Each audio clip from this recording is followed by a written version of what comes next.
Listening test. You will hear a number of different recordings and you will have to answer questions on what you hear. You will have time to read the instructions and questions and you will be given time to check your work. All the recordings will be played once only. The test is in 4 parts. Now turn to part 1. You will hear a conversation between an optometrist and a patient who has come for an eye test. First, you have some time to look at questions 1 to 6.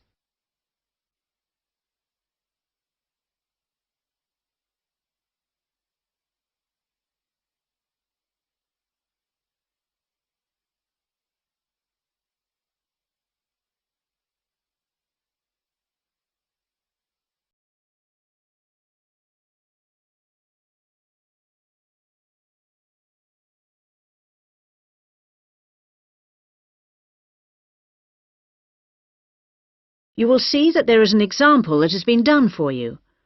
On this occasion only, the conversation relating to this will be played first.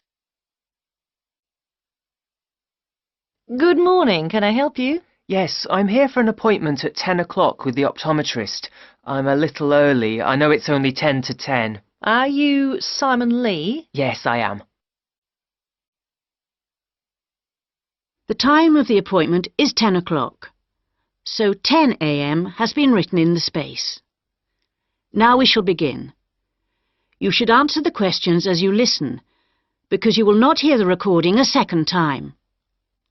Listen carefully and answer questions 1 to 6. Good morning. Can I help you? Yes, I'm here for an appointment at 10 o'clock with the optometrist. I'm a little early. I know it's only 10 to 10. Are you Simon Lee? Yes, I am. I'm Rachel White, the optometrist here today. Come in and take a seat. Thanks. Before we test your eyes, I just need to get a few details from you. So, Simon, what's your full name? Simon Anthony. That's Anthony. And my family name is Lee. L-E-E.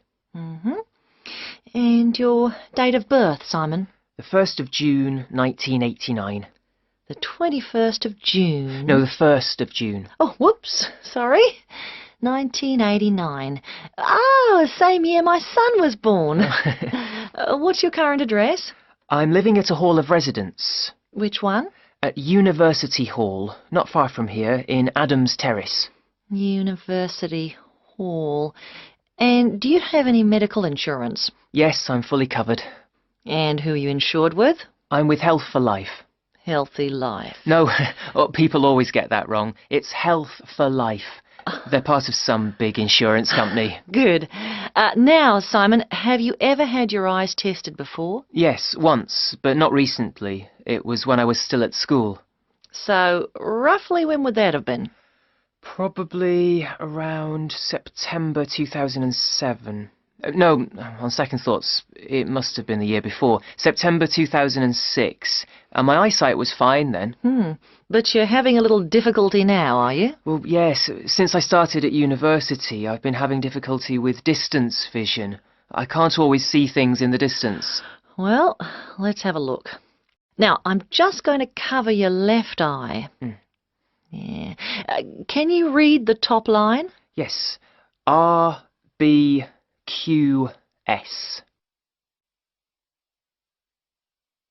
Before you hear the rest of the conversation, you have some time to look at questions 7 to 10.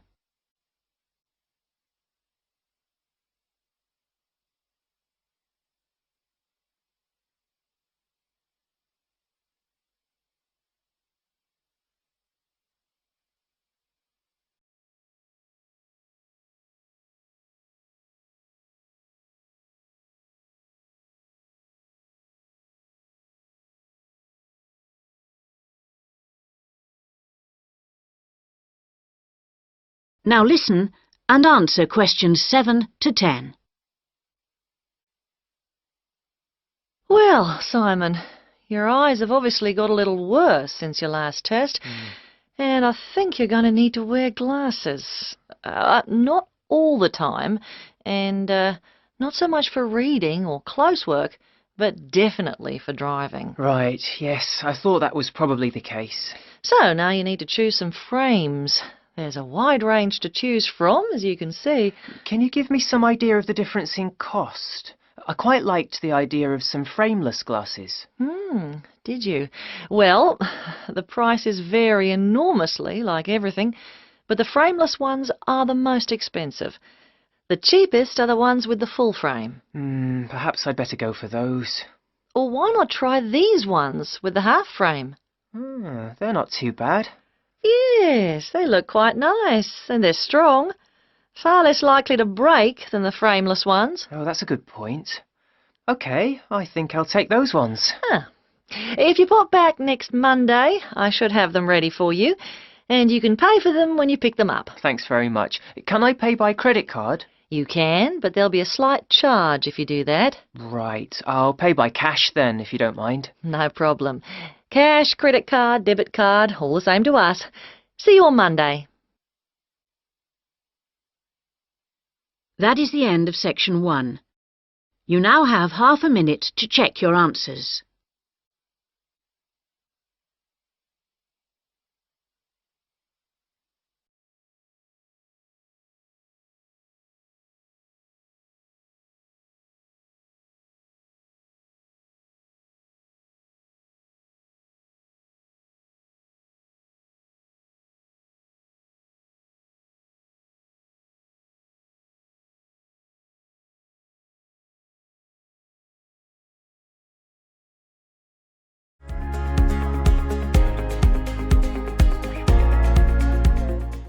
Part 2.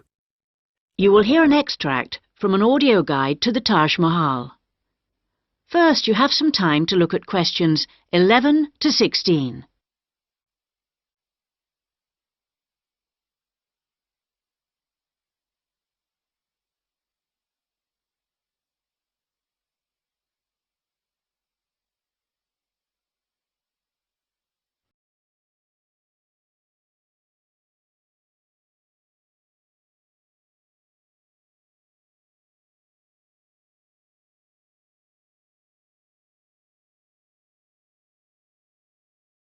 Now listen carefully and answer questions 11 to 16. Welcome to our audio tour of the Taj Mahal. The Taj Mahal is the most popular tourist attraction in India. It's also one of the most spectacular buildings of the world and is considered as a symbol of love. But how many people realize that it was actually built as a tomb or burial place for the emperor's wife? The Taj Mahal was built by the Mughal Emperor Shah Jahan to commemorate his beloved wife Mumtaz Mahal when she died. And although this was not his original intention, for he had planned to build a black marble tomb for himself, they both lie side by side in the tomb today. Emperor Shah Jahan's two greatest passions were architecture and jewelry, and both are represented here in all their splendor. The most skilled architects and craftsmen came from across India and countries as far away as Persia and Turkey. Much of the structure was built in white marble that was carried by 1,000 elephants all the way from the Indian region of Rajasthan, some 300 kilometers away. Crystal and jade came from China, sapphires from Sri Lanka, and turquoise from Tibet. But there's a lot more to the Taj Mahal than just the tomb. So let's have a look at the overall plan before we take a walk through the magnificent gardens. Your tour begins here, at the point marked with an X on the plan. This is known as the main gateway. Walk through the gate and you come into an elaborate garden. There are 2 marble canals studded with fountains which cross in the center of the garden, dividing it into 4 equal squares. Each of these 4 quarters is then subdivided into flower beds, so there are 16 flower beds altogether. The tomb stands majestically at the north end, not in the center, as you might have expected. Instead, at the center of the garden, halfway between the tomb and the gateway, there's a raised pond which provides a reflection of the Taj Mahal. It's a magnificent sight. On either side of the tomb, there are buildings made of red sandstone. The one to the west, to the left on our plan, is a mosque. It faces towards Mecca and is used for prayer. On the east side of the Taj is a building known as the Rest House. It's like the twin of the mosque, but because it faces away from Mecca, it was never used for prayer. Before you hear the rest of the guide, you have some time to look at questions 17 to 20.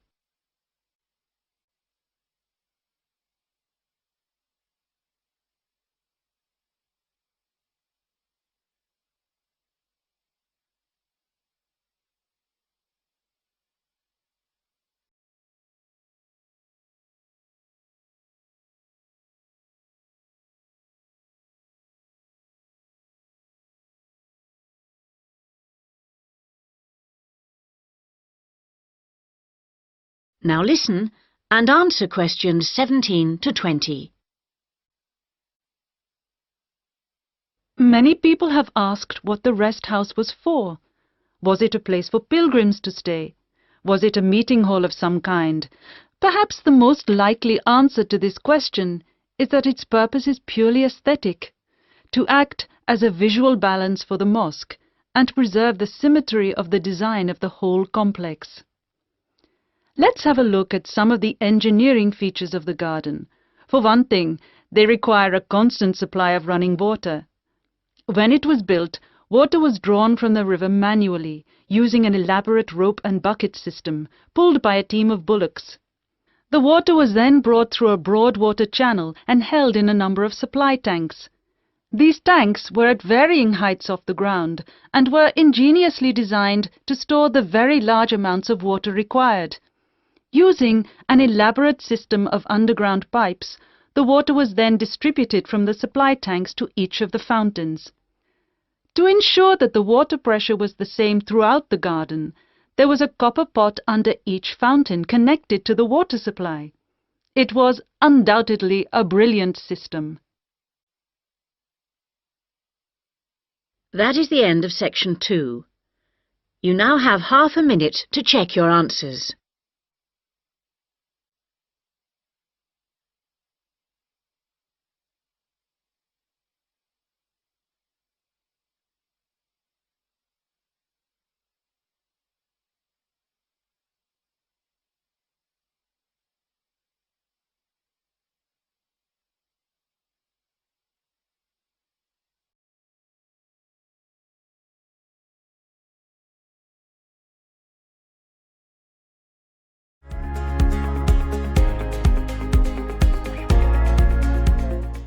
Part 3.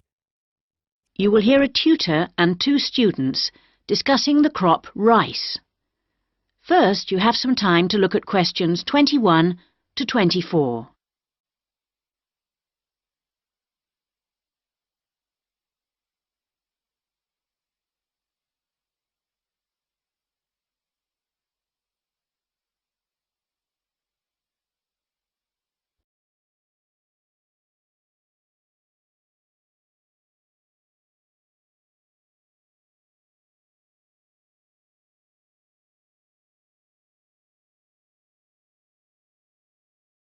Now listen carefully and answer questions 21 to 24.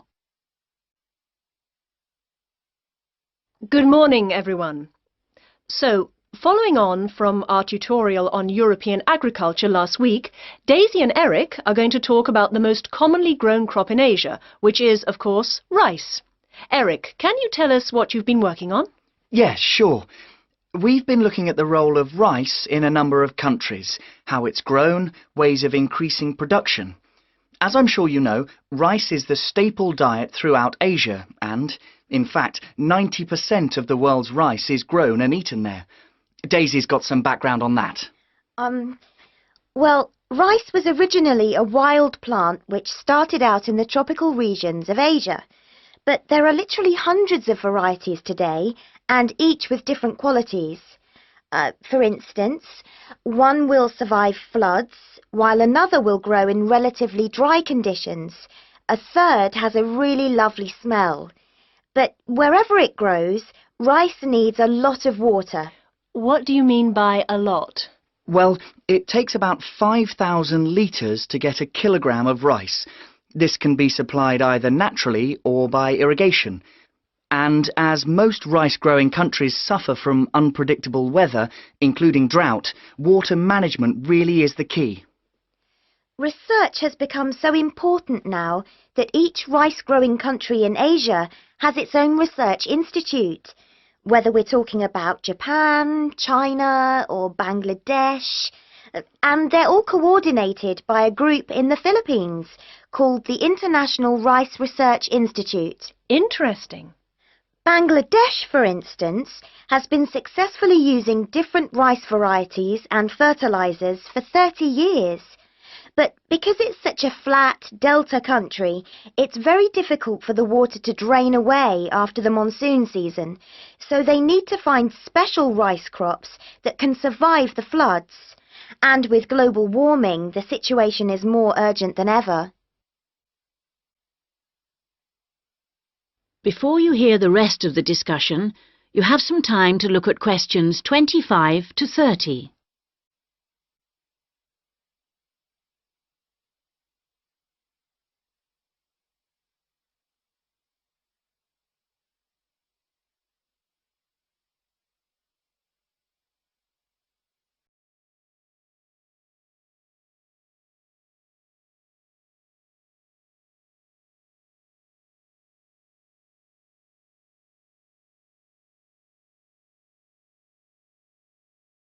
Now listen and answer questions 25 to 30. Now I'd like to move on to our comparative study. As you can imagine, China is the world's biggest rice-producing country.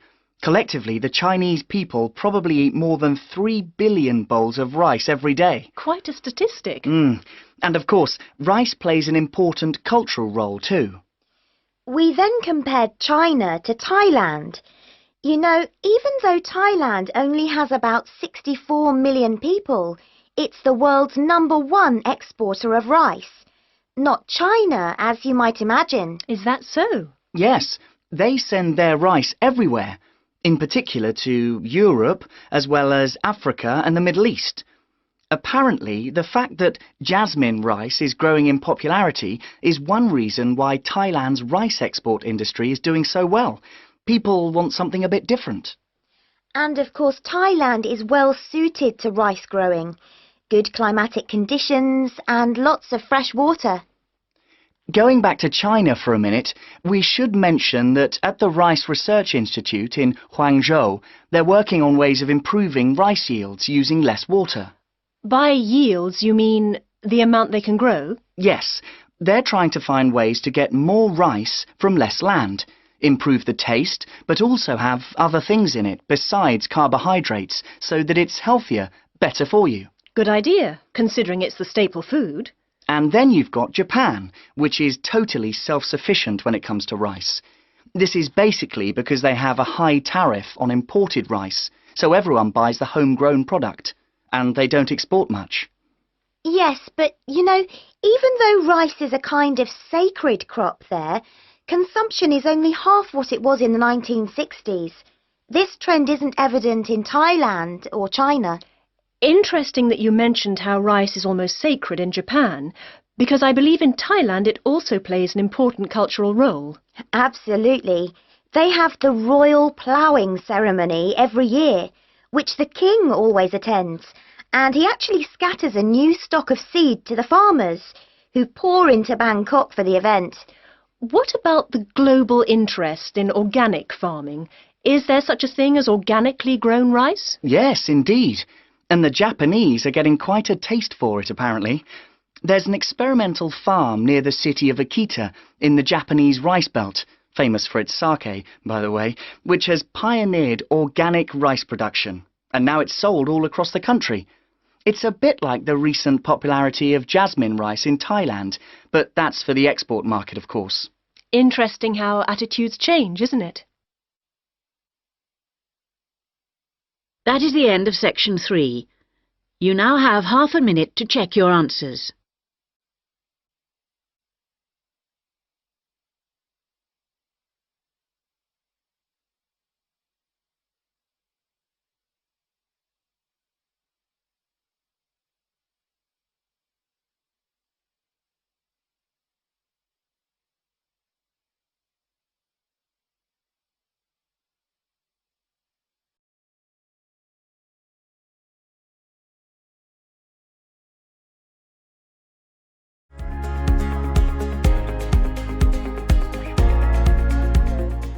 Part 4. You will hear part of a lecture about writing for radio. First, you have some time to look at questions 31 to 40.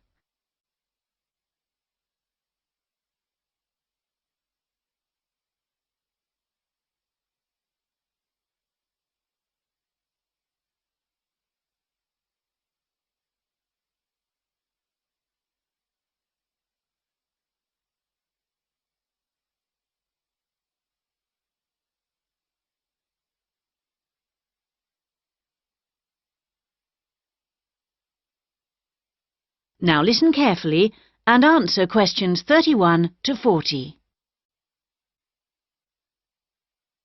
We're going to move on today to look at some of the key principles of writing for radio.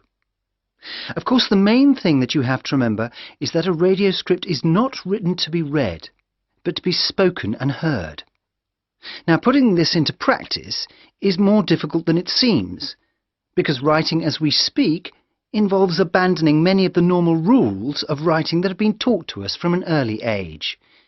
This is because we need to concentrate on how the piece sounds. Written words convey information, but they don't convey the full meaning of what you want to say.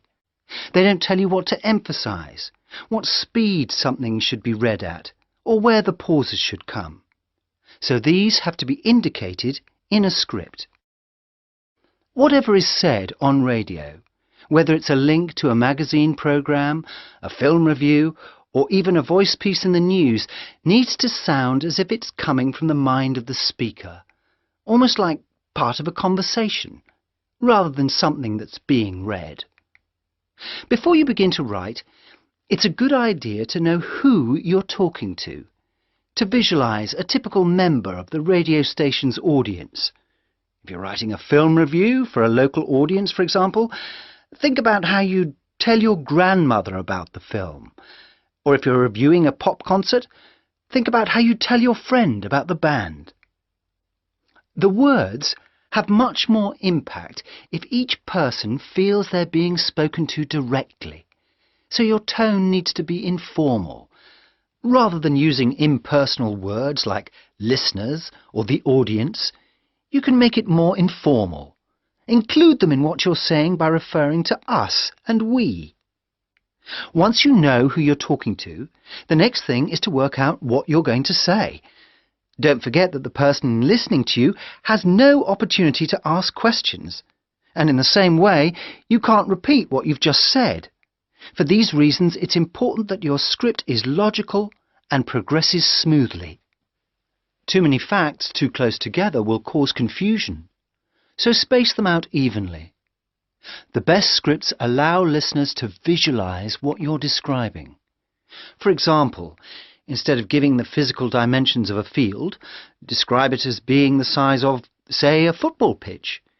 If you're talking about a tall building, relate it to perhaps a 10-story block of flats.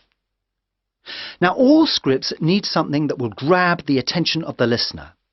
You need something that'll make them say, "Hey, I want to stop and listen to this." So the first sentence has to do this for you.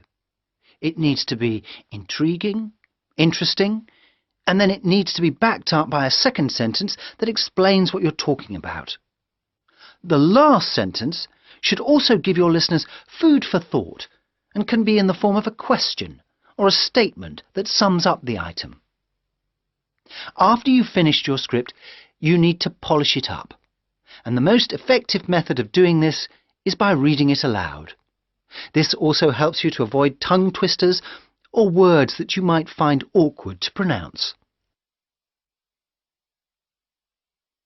That is the end of section 4. You now have half a minute to check your answers.